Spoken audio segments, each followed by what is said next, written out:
районе. В лесном фонде Якутии 10 мая возникло 12 первых пожаров. Огнем пройдено 139 гектаров. Об этом сообщает пресс-служба авиалесоохраны. Кроме этого, в южной, восточной и западной частях Якутии прогнозируется высокий класс пожарной опасности. Также на территории Сибирского федерального округа высокая, местами чрезвычайная пожарная опасность прогнозируется на большей части территории Томской области. Ну а на всей территории Амурской области уже действует режим ЧС. И причина всех пожаров – это неосторожное обращение с огнем в лесу и на прилегающих к нему территориях. Кроме этого, сегодня утром в Алекминском районе специалисты зафиксировали одно возгорание. До этого, 8 мая, был обнаружен лесной низовой пожар. Он произошел в нескольких километрах от поселка Заречный. Подробности далее. 8 мая в Алекминском районе был обнаружен лесной низовой пожар. Возгорание зафиксировано в 8 километрах от населенного пункта Заречный.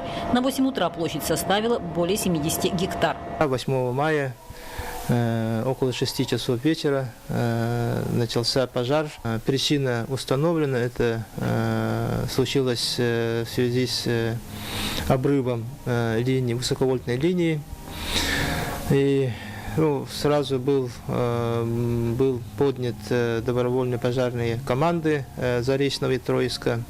На тушении было задействовано 45 человек, из них 6 ПХС, 5 ППС, 10 человек добровольной пожарной команды Троицкого наслега, а также привлеченные и техника. Утром на место вылетел вертолет с дополнительным составом. На месте ведутся работы по опашке, одновременно проводится отжиг. Это в течение вечера и ночи сделали минерализованную полосу пожара, практически, немножко не закончили. На данный момент пожар, скажем так, окружен.